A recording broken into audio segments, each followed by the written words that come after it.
Hello, friends, fellow homeschoolers. It's Uncle Larry. Tom Bukovac, session man. Sad day in Nashville yesterday, as you guys all heard about the yet another school shooting. It's just unbelievable to me. I can't even think about it. I can't even imagine what this must be like for these parents. Oh man, it's just unspeakable. You know, where do these kids come from? That's my question. They just it's just all a product of just shit parenting. You gotta take care of your kids, people. That's what you gotta do. Or they end up doing crazy shit.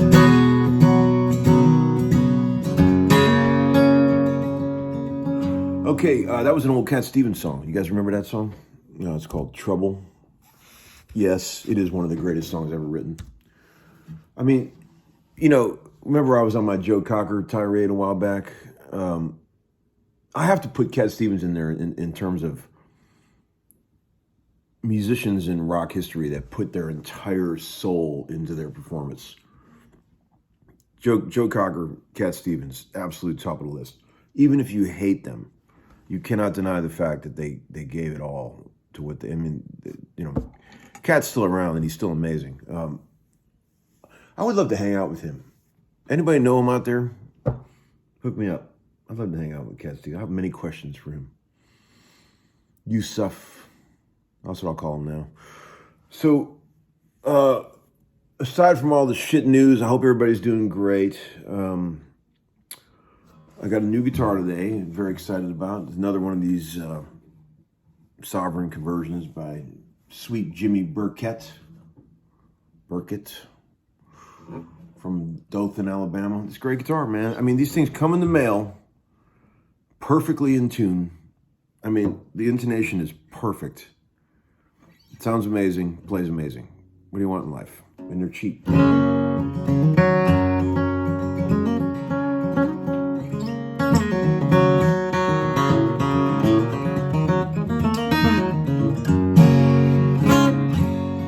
Great guitars, man. Really great. I mean, Sovereigns are great even before they get messed with, you know. This makes them even better. I got some VCB stuff for you on my old notepad right here. Let's get into some of that. Thanks for all the kind words about the Struts video I put up just when I was goofing around in the studio with them.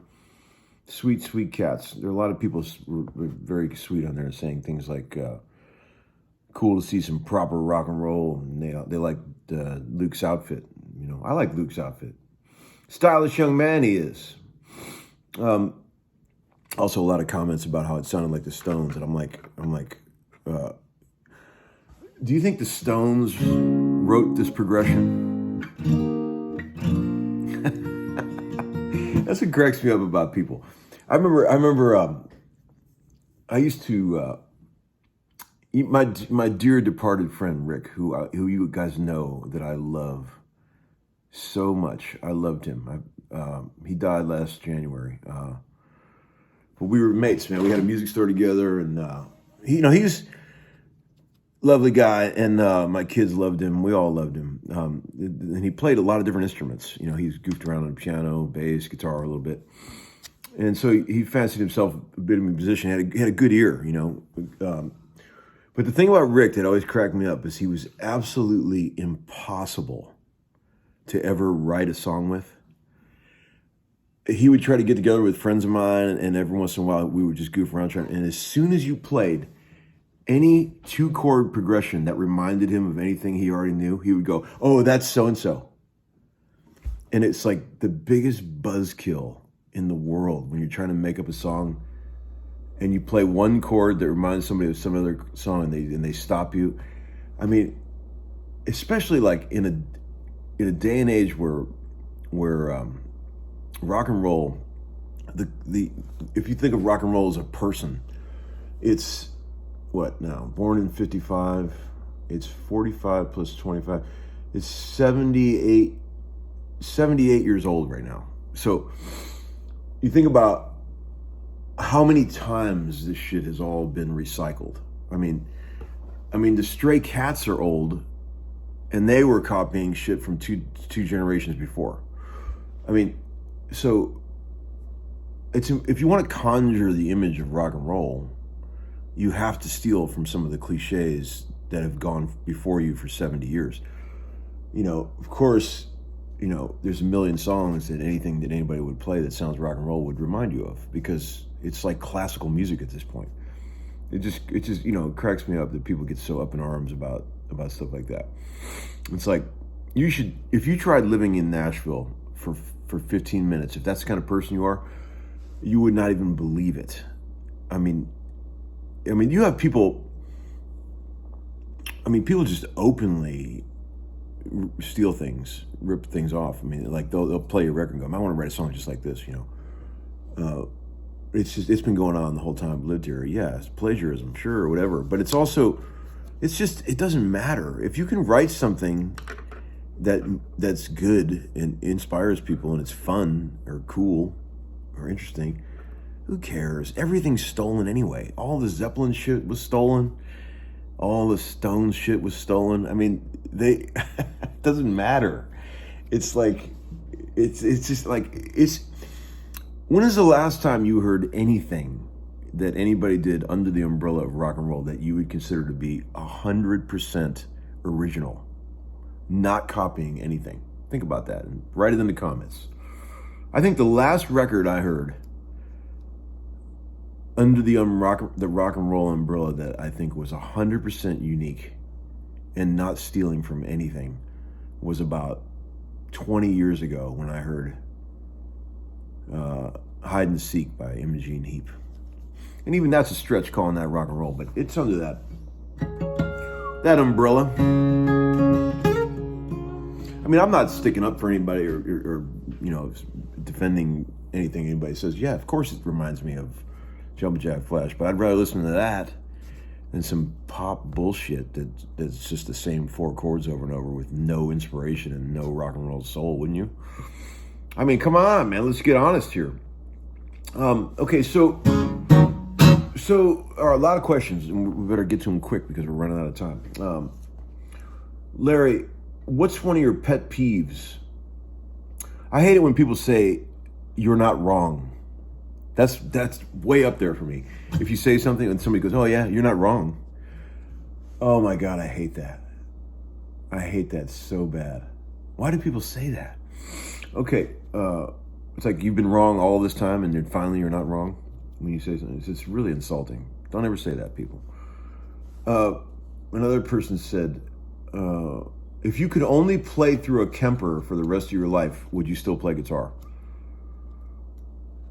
I play a lot of acoustic. Let's just put it that way. Look, man, it's an ongoing joke. Don't get all up in arms if you're a Kemper fan, a modeling fan. Look, everybody, it's all good, man.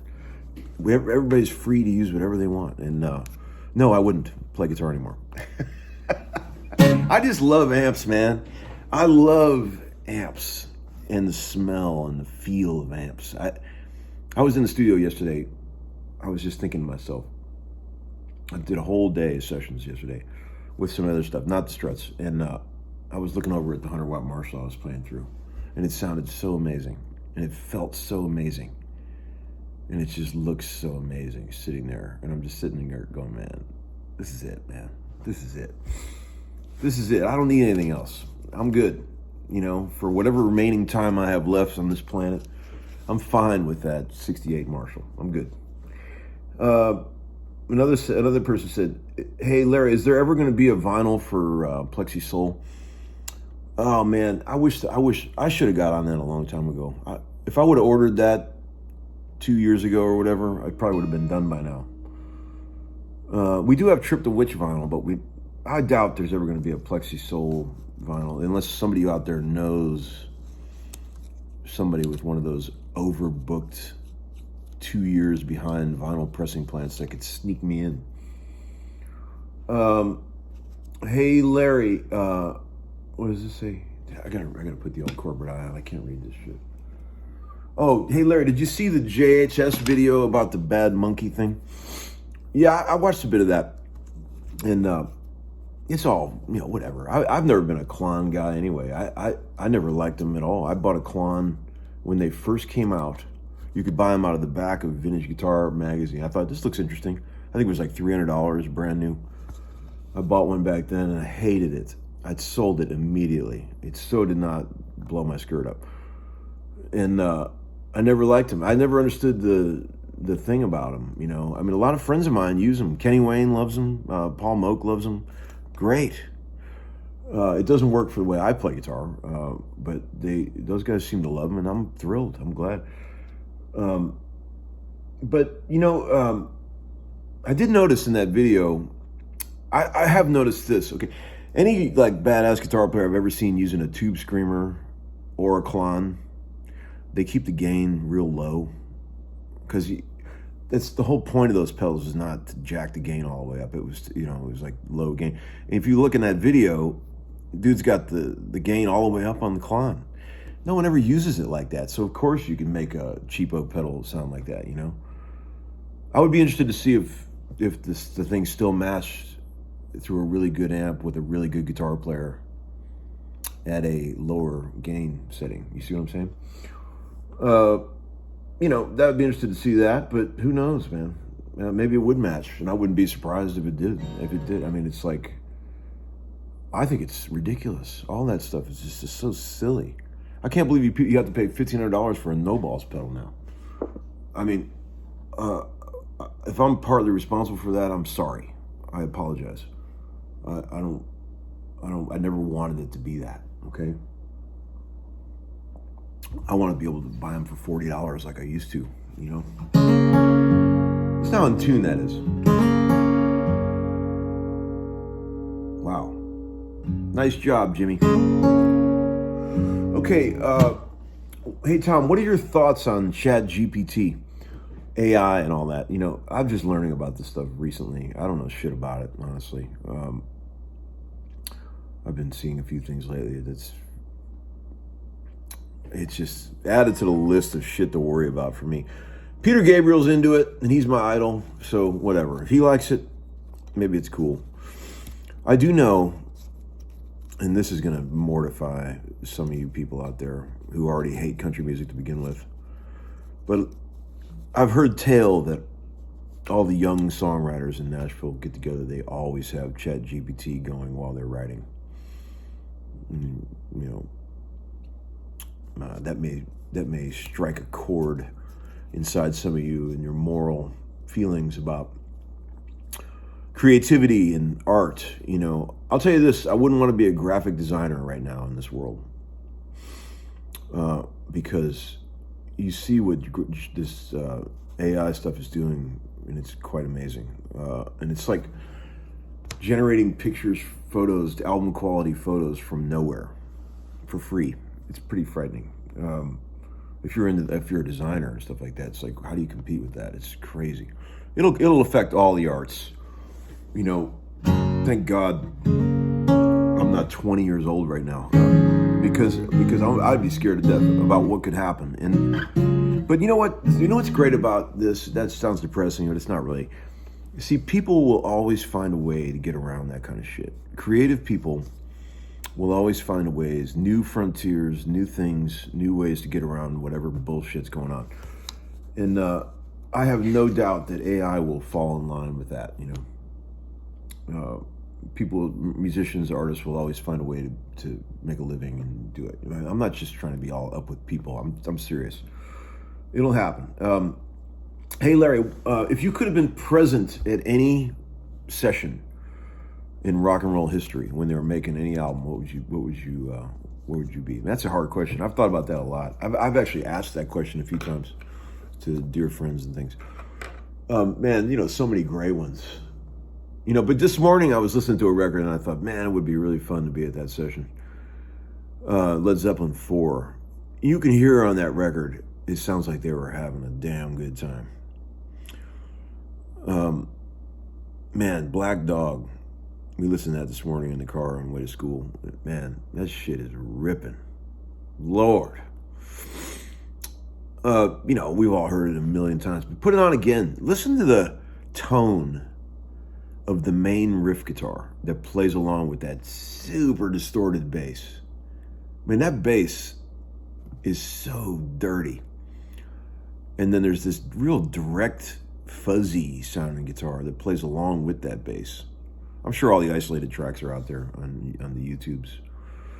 But man, those tones are nasty, boy. And dude's drumming. What he plays on this bit, he's got the way he's composed that drum part around that riff is just the wisdom of thousands of years instilled into a man who wasn't even 30 years old that came up with that. Fucking fantastic, man. I'm not the biggest Zeppelin fan that ever walked on this earth, but I sure as hell love them. I think they were amazing, and they just had something so fresh and so unique. I would add this to my pile of greatest guitar tones ever recorded is the slide overdub that comes in on the verses of this song Dancing Days. That shit loud as hell in the mix, and the nasty tone. It's so fucking in your face. Really great. And they had it, man. They had all the right ideas, and they were young cats, and they knew how to make great records. Really great. They had the boogie, which is something that a lot of music is missing. They had wisdom. They had creativity abound. And yeah, man, awesome shit. All right, it's getting too long. All right, hope you guys have a great day. Uncle Larry over and out. Class dismissed.